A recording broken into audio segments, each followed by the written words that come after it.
नमस्ते। थर्ड आई में आपका स्वागत है। आज चूंकि कर्नाटक में वोट पड़ चुके हैं, कल गिनती होनी है, एक बार ऐसा लगा कि क्यों नहीं जरा कांग्रेस की बात कर ली जाए। कब कांग्रेस अपने जो उसकी अंदरूनी समस्याएं हैं उससे उबर पाएगी।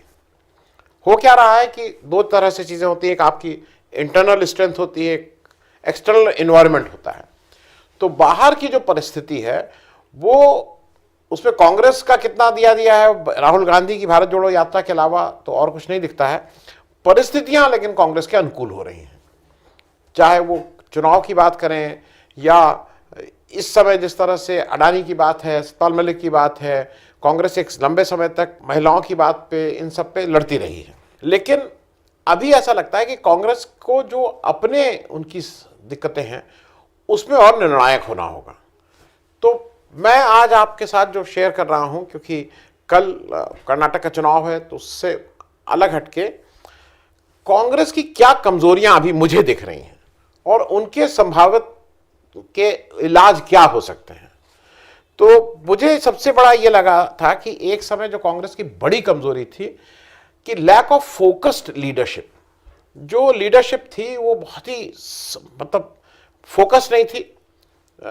इलेक्शन के बीच में कभी विपश्यना के लिए चले जाना, कभी कहीं चले जाना, उससे मैसेजिंग ठीक नहीं हो रही थी। लेकिन इस बार पहली बार यह हुआ कि राहुल गांधी बहुत ही फोकस दिखाई दिए। कर्नाटक का चुनाव था, पूरे टाइम उसमें लगे रहे, पूरी जद्दोजहद से उन्होंने कैंपेन किया और जो एक नए तरह का राहुल गांधी दिखाई देने लगे कि कर्नाटक इलेक्शन का 8 बजे शाम को इलेक्शन के जो प्रचार है वो बंद होता है और दूसरे दिन 9 तारीख को वो राजस्थान में दिखाई देने लगे। ये एक बड़ी बात थी। ये इस तरह का स्वभाव, आचरण, कैरेक्टर नहीं राहुल गांधी में दिखता था, लेकिन अब वो इस टोन में दिखाई देने लगे। उसका एक कारण शायद ये भी हो सकता है कि जब आप, जैसे होता है ना, जब आपको कुछ रिस्पांस मिलने लगे तो आपका उत्साह भी अंदर से बढ़ता है, तो शायद वो भी है। मुझे दूसरा लगता है कि जो भी राहुल गांधी के दिमाग का बैगेज था कि दुनिया कैसे चलेगी, देश कैसे होगा, ये सब लोग, तो वो शायद उन्होंने निकाल फेंका है। अब उनको बिल्कुल साफ है कि उनके और जन के बीच में कोई नहीं, उनको लोगों से बातचीत करनी है और लोगों का जन जागरण करना है। तो एक तो मुझे ये लगा कि जो लैक ऑफ फोकस लीडरशिप थी वो खत्म हुई है। दूसरा एक जो बड़ी बात जो हरदम बार बार कांग्रेस के ऊपर लगती थी कि परिवारवाद। अब कहने को कोई परिवारवाद बोले, देखिए उसके दो पक्ष हैं। एक ये था कि भाई जब कांग्रेस के ऊपर परिवारवाद का आरोप लगता है तो इधर दूसरी पार्टियों में और खास करके भाजपा में भी खूब ठीक से परिवारवाद है। तो कहा जाता है कि भाई इधर अगर आप परिवारवाद कह रहे हैं तो इधर भी परिवारवाद है। दूसरा ये कहा जाता है कि भाई इधर का जो परिवारवाद है तो उसमें तो उन्होंने शहादत दी है, इंदिरा गांधी जी ने शहादत दी, राजीव गांधी ने शहादत दी। लेकिन ये सब चीजें जब भी आप करें तो वो थोड़ा तो एलिमेंट ऑफ परिवारवाद मामला लोगों के मन में रह जाता था। वो एक बहुत साल बाद और खास करके एक नई जनरेशन जो आई है, जो ज्यादा बड़ी संख्या में है, वो साफ साफ दिखा कि अब खड़गे जी के प्रेसिडेंट हो जाने से वो परिवारवाद का जो एक उनके ऊपर लगाया जाता है ना आरोप, वो चिपक नहीं पा रहा है, वो स्टिक नहीं कर रहा है। क्योंकि खड़गे जी बिल्कुल साफ दिखाई दे रहे हैं, खड़गे जी एग्रेसिव हैं, खड़गे जी ठीक से निर्णय ले रहे हैं, खड़गे जी एक जो विपक्ष, जो उनका विपक्ष मतलब भाजपा या कोई और विरोधी पार्टी का ठीक से जवाब दे रहे हैं, हर मुद्दे पे बोल रहे हैं। तो उससे जो परिवारवाद का एक आरोप लगता था वो भी काफी कुछ कंटेन्ड हो गया है। तीसरी चीज जो समस्या कांग्रेस के बारे में कहा जाती थी, भाई ये कहा माना जाता था कि कांग्रेस तो कोई मूवमेंट और आंदोलन तो उसने 1947 के बाद किया नहीं, सरकारी पार्टी रही, सरकार चलाती रही, ये आंदोलन और मूवमेंट का जिम्मा तो सोशलिस्टों कम्युनिस्टों के लिए रहा। हालांकि जनसंघ के लोग और भाजपा के लोग कहते हैं कि हम लोग भी भारत आंदोलन किया, लेकिन वो आंदोलन खुद नहीं करते थे। किसी आंदोलन में वो जैसे अन्ना आंदोलन हुआ या जैसे निर्भया का हुआ, तो वो लीडरशिप नहीं होती थी, वो उस तरह का एनवायरनमेंट क्रिएट कर देते थे। कांग्रेस ने जो आजाद भारत है उसमें मेरी जितनी याद है उसमें खास करके नॉर्थ इंडिया में बहुत बड़े बड़े आंदोलन हुए, किसी आंदोलन को कम नहीं करना चाहिए, लेकिन इधर हाल के दिनों में पिछले 20-25 वर्षों में एक किसान आंदोलन बड़ा हुआ, और दूसरा उसको आंदोलन कह लीजिए, मूवमेंट कह लीजिए, वो जो भारत जोड़ो यात्रा राहुल गांधी ने कर दी, वो एक इतनी बड़ी लकीर खींच दी कि इस समय की जो पॉलिटिकल पार्टीज हैं उनको उतना बड़ा कोई पॉलिटिकल एक्टिविटी करने में मुझे नहीं दिखाई देता। लोग रथ यात्रा करते हैं, गाड़ी में चढ़ गए, इधर से उधर घूम लिए, तो ये कोई नहीं हुआ। मैंने 200 फीट की मूर्ति बना दी, तो ये आपने कोई अपने पैसे से थोड़े बनाए, 200 क्या, आप 2000 फीट की मूर्ति बना दीजिए, आप 20,000 पैसा किसी और का लगना है वो, तो ये कोई आपका पर्सनल कनेक्ट नहीं होता है। राहुल गांधी का जो भारत जोड़ो यात्रा है वो एक बड़ा भारी इस स्टिग्मा को भी खत्म किया कि कांग्रेस तो आंदोलन की पार्टी नहीं रही। फिर एक बात आई, कांग्रेस में एक अंतर कलह की बात होती है, हर स्टेट में कोई ना कोई ग्रुप होते हैं, और वो मुझे ऐसा लगता है वो केवल कांग्रेस की बात नहीं, वो किसी भी रूलिंग पार्टी में वो समस्या आती है। वो समस्या आज बीजेपी में भी आप हर स्टेट में देख रहे हैं। लेकिन जितनी जिसको कहते हैं खूबसूरती से कर्नाटका की अंतर कलह को जो कांग्रेस का नेतृत्व है उसमें, चाहे राहुल गांधी हो चाहे खड़गे साहब हो, इन सब लोगों ने मिलकर उसको हैंडल किया और उसको ताकत बनाया। सीताराम मैया एक बहुत बड़ी पॉलिटिकल फोर्स, अपनी उनके पास कंस्टिट्यूएंसी, अपने लोग, बड़े लोग उनके पीछे चलने वाले, और दूसरी तरह डीके शिवकुमार। इन दो फैक्शंस को जो अलग अलग कम्युनिटी से आते थे एक साथ जोड़ना, और इतना ही नहीं जोड़ देना कि दोनों एक दूसरे से पूरी तरह से कोऑर्डिनेट करके ये सिलेक्शन लड़ा है, वो भी एक ऐसा लगा कि कांग्रेस अपने अंतर कलह को काफी हद तक उसको कवर कर रही है। फिर एक जो मुझे कांग्रेस का एक जो समस्या आती है, एक ये सब मैं समस्या बोल रहा हूं उसका, कांग्रेस इन चार चीजों को तो अभी तक जो मैंने बताया आपसे उसका इलाज करती हुई नजर आ रही है। अब एक जो मुझे ऐसी चीज लगती है कि कभी कभी लोग ये कहते हैं कि कांग्रेस में कुछ ज्यादा डेमोक्रेसी है। डेमोक्रेसी बिल्कुल होनी चाहिए, पूरे हद तक होनी चाहिए, सबको अपनी बात कहने का हक होना चाहिए, लेकिन एक सीमा किसी भी पार्टी में होनी चाहिए, और वो एक इनडिसिप्लिन की हद तक है। वो इनडिसिप्लिन इसलिए कि वो एक G24 और क्या याद है ना, वो कुछ बोल रहे हैं। गुलाम नबी आज़ाद जब मतलब पार्टी के अंदर रहे, साफ साफ लग रहा था कि पार्टी के साथ नहीं है, वो कोई और अपनी लाइन ले रहे थे, लेकिन उनके ऊपर कोई एक्शन नहीं हुआ। दूसरी तरफ उत्तर प्रदेश में जब एक उन्होंने नया नेतृत्व परिवर्तन किया 2019 के बाद, तो उन्होंने एक नया ही कुछ चला दिया। अब 80-80, 85-85 वर्ष के लोग जिन्होंने पूरा जीवन कांग्रेस में बिता दिया था, या अगर पूरा जीवन नहीं बताया तो 30-30 साल से थे, उन लोगों को डिसिप्लिन के नाम पे सस्पेंड कर देना पार्टी से, उसमें रामकृष्ण द्विवेदी थे। मतलब उन्होंने TN सिंह जी को जो संयुक्त संवित सरकार के चीफ मिनिस्टर थे, उनको अगर गोरखपुर से हराया था और उनकी उम्र 85 साल थी, वो ना आपसे टिकट मांगते थे ना आपसे वो मांगते थे, उनको कि वो कांग्रेस में डिसिप्लिन नहीं कर रहा, उनको इनडिसिप्लिन किया। तो ये कुछ मतलब लग रहा था कि किसी की जेबी पार्टी हो गई है। तो वो जो है वो आज भी कांग्रेस में अभी भी वो ठीक से सेटल नहीं हुआ है। खड़गे साहब उसके आने से काफी कुछ कंटेन हुआ है, लोगों को लग रहा है कि नहीं अब वो होगा, लेकिन बहुत कुछ कंटेन उसको भी करना कहीं ना कहीं काम करने की बात है। क्योंकि क्या हो रहा है कि कांग्रेस जो है वो केवल रिएक्टिव पार्टी है, प्रोएक्टिव नहीं है। अब मैं एक चीज बताऊं, बीजेपी किसी भी राज्य में, चाहे वो छोटी पार्टी हो चाहे बड़ी पार्टी हो, चाहे उसकी सरकार हो या ना हो, वो कुछ ना कुछ प्रोएक्टिव लगे। सरकार अगर दूसरे की है तो कैसे तोड़ा जाए उसमें लगी रहती है, सरकार अगर अपनी है तो दूसरे, मतलब कुछ ना कुछ लगी रहती है। मैं उत्तर प्रदेश का उदाहरण दूं, अब वो RPN सिंह को ले गए, सिर्फ RPN सिंह को ये लगा कि मैं जा रहा हूं RPN सिंह के यहाँ, लोग कहने लगे वो असल में उत्तर प्रदेश में उनको नहीं एडजस्ट किया जाएगा, उनका राजा साहब का कद बहुत बड़ा है। राजा साहब को सीधे सीधे बात कही है शीर्ष नेतृत्व ने, उन्होंने कहा है कि आपको यूनियन कैबिनेट में हम बताएंगे, और उनको कोई एक बड़ा विभाग, लग रहा था कि शायद फाइनेंस या डिफेंस के मंत्री होने जा रहे हैं। RPN सिंह कहाँ है आज? हमारे एक डॉक्टर संजय सिंह, मतलब राजा साहब जो हैं अमेठी वाले, अरे वो गए तो लगा कि मतलब अब उनको ले गए हैं, और सारे जो राजा साहब और राजपूत लोग हैं वो तो बिल्कुल बीजेपी के पीछे, उनके पीछे पीछे चल देंगे। राजा साहब की क्या हालत हुई, मतलब संजय सिंह का वो पूछ लीजिए। मैं सिर्फ ये नाम इसलिए लेता जा रहा हूं कि वो ले तो आते हैं, लेकिन वो प्रोएक्टिव रहते हैं, लोगों को तोड़ने के चक्कर में रहते हैं। कांग्रेस में ये नहीं होता, कांग्रेस में रिएक्टिव होता है।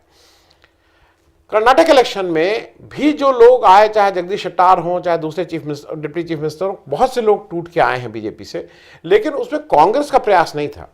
वो लोग अपने आप परेशान हो गए थे, उन्होंने खुद अप्रोच किया, खुद वो किया और फिर वो इधर आ गए। तो कांग्रेस को वो प्रोएक्टिव की, जो वहां पे आपको लगे कि आपके साथ था, किसी समय आपके साथ थे, उनको कैसे लाएं, वो अभी कांग्रेस ने अभी उस पर काम करना नहीं शुरू किया है। फिर एक जो समस्या जो मेरे हिसाब से वो जिम्मेदारी लेने की या जिम्मेदारी फिक्स करने की। राहुल गांधी 2019 का इलेक्शन उनके नेतृत्व में कांग्रेस हारती है तो राहुल गांधी जिम्मेदारी लेते हैं और इस्तीफा दे देते हैं।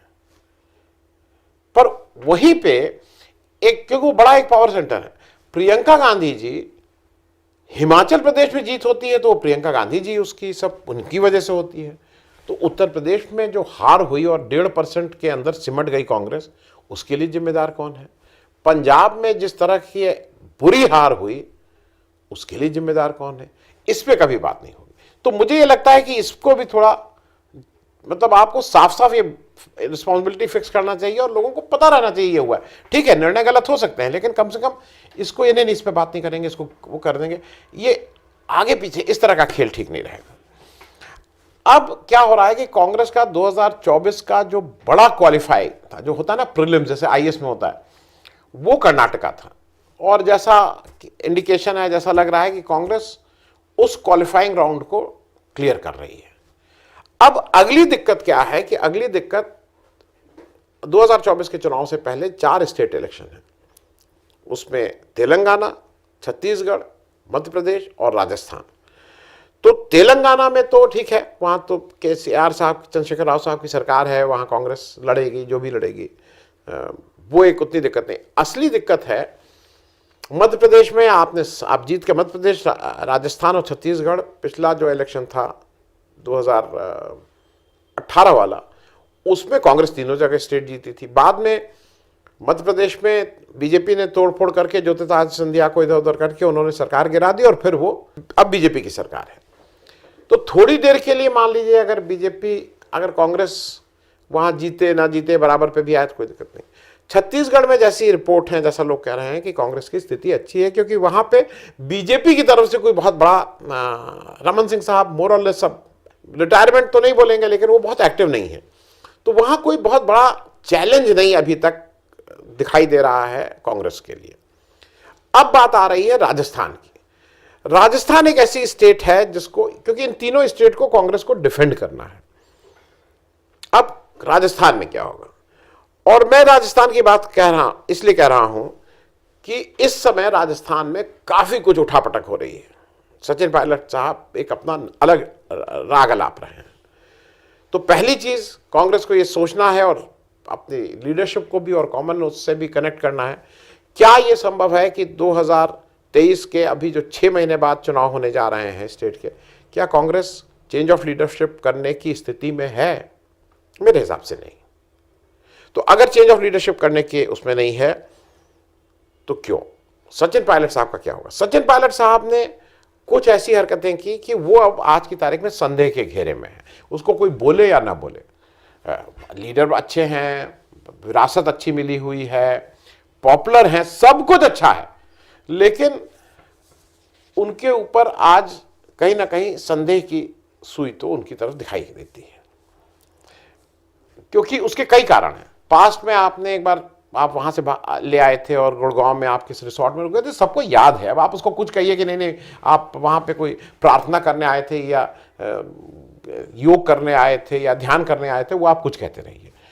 फिर आपको अगर याद हो, भारत जोड़ो यात्रा चल रही थी, कांग्रेस प्रेसिडेंट का चुनाव था, मोरलेस ये डिसाइड हो रहा था कि अशोक गहलोत एक इंपॉर्टेंट कैंडिडेट के रूप में आएंगे।